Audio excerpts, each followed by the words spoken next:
Welcome to Explain This. Today, we're diving into the electrifying world of lightning. You know, that sudden, dramatic release of energy that illuminates the sky and makes you want to seek shelter, or maybe, if you're like me, makes you want to stand at the window and watch in awe.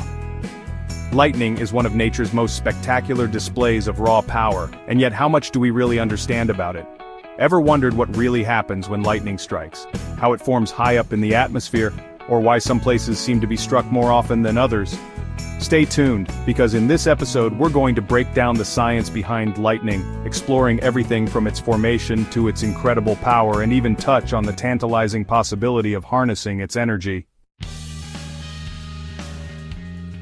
Let's start with the basics. How does lightning even form? It all begins inside a storm cloud, a roiling mass of water droplets and ice crystals, all caught in powerful updrafts and downdrafts. Think of it like a giant atmospheric Van de Graaff generator. As these particles collide within the cloud, they exchange electrical charges.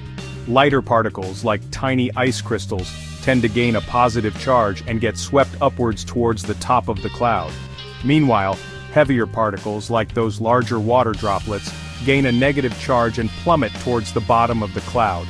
This separation of charges creates a massive electrical potential difference, like a battery building up energy in the sky. Now, nature, as we know, hates imbalances. Just like how heat flows from a hot object to a cold one, electricity seeks a path to flow from areas of high concentration to low concentration. And air, my friends, is a terrible conductor of electricity. It takes a massive amount of electrical potential difference to break down the air's resistance. But eventually, when the electrical pressure becomes too great, it overwhelms the insulating capacity of the air, and BAM! The result is a sudden discharge of electricity, a bolt of lightning. Now, you might be wondering, if lightning is all about electrical discharge, why doesn't it just strike randomly? Why do some places seem to be magnets for lightning strikes? Well, lightning, like most things in the universe, follows the path of least resistance. It's looking for the easiest, most conductive route to the ground or even to another cloud. That's why tall structures like skyscrapers, radio towers, and even trees are more likely to be struck. They provide a shorter, more conductive path for the lightning to follow compared to the surrounding air. The composition of the ground also plays a role. Wet soil, especially if it's rich in minerals, conducts electricity better than dry, rocky ground. So, areas near bodies of water or with certain geological formations might be more susceptible to lightning strikes. And let's not forget about us. Humans, with our tendency to build things that reach for the sky, have definitely influenced where lightning strikes.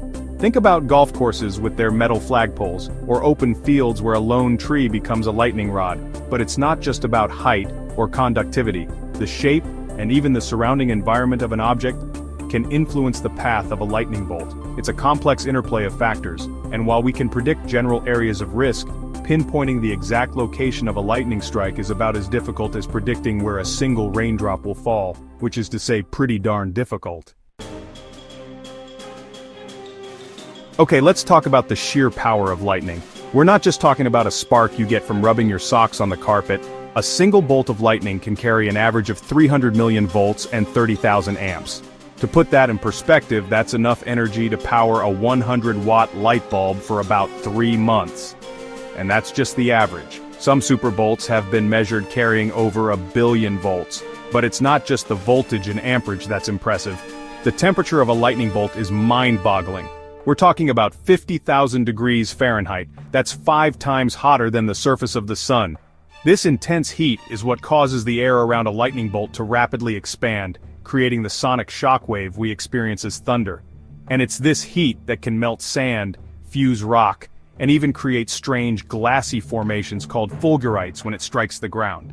So yeah, lightning is incredibly powerful. It's a force of nature that demands our respect, and understanding its power is key to staying safe during a thunderstorm. Now that we've covered the basics, let's delve into some of the more surprising facts about lightning. For starters, let's address the old saying, lightning never strikes the same place twice.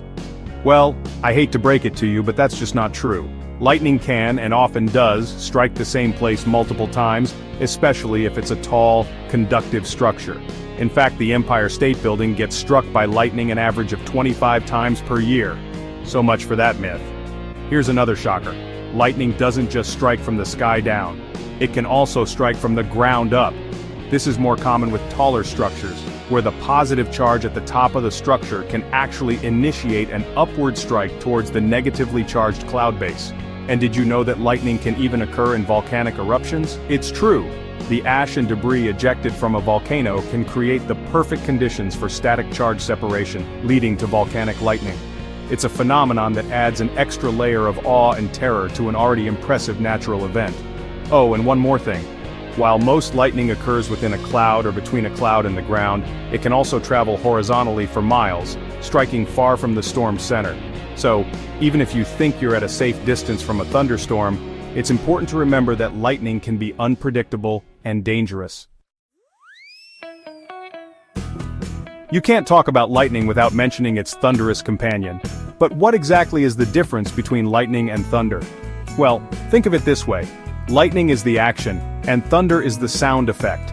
Lightning is the visible discharge of electricity, while thunder is the sound produced by the rapid heating and expansion of air around that lightning bolt. Remember how we talked about the extreme temperature of lightning? Well, that intense heat causes the air to expand faster than the speed of sound, creating a shockwave.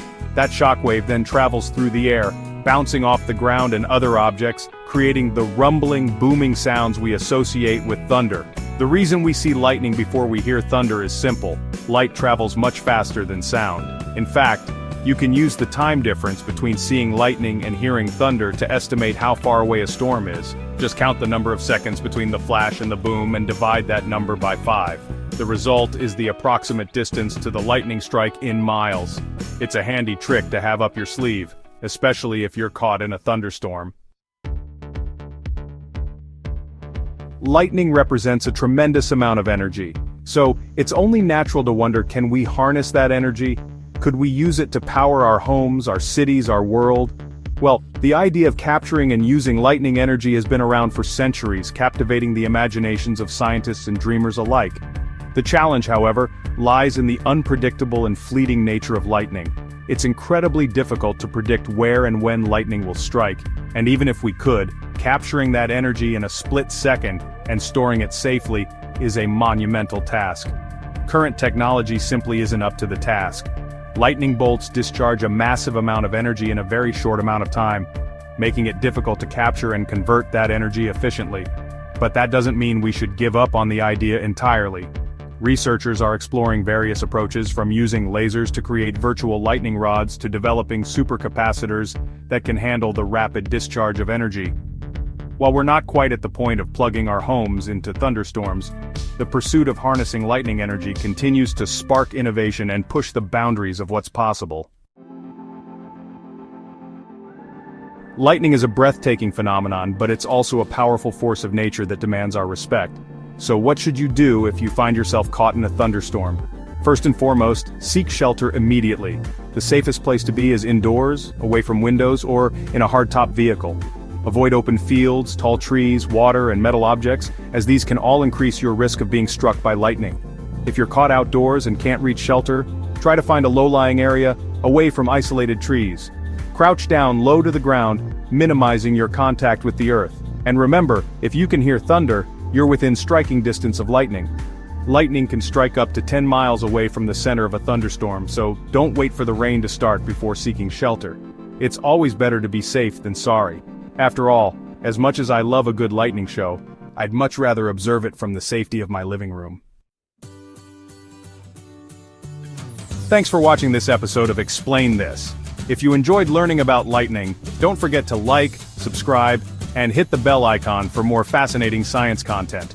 We've covered a lot of ground today, from the science behind lightning formation to its incredible power and the ongoing quest to harness its energy. Hopefully you've gained a newfound appreciation for this electrifying phenomenon. Remember, lightning is a force to be reckoned with, but by understanding its behavior and following safety precautions, we can appreciate its beauty while staying safe. Stay safe and stay curious.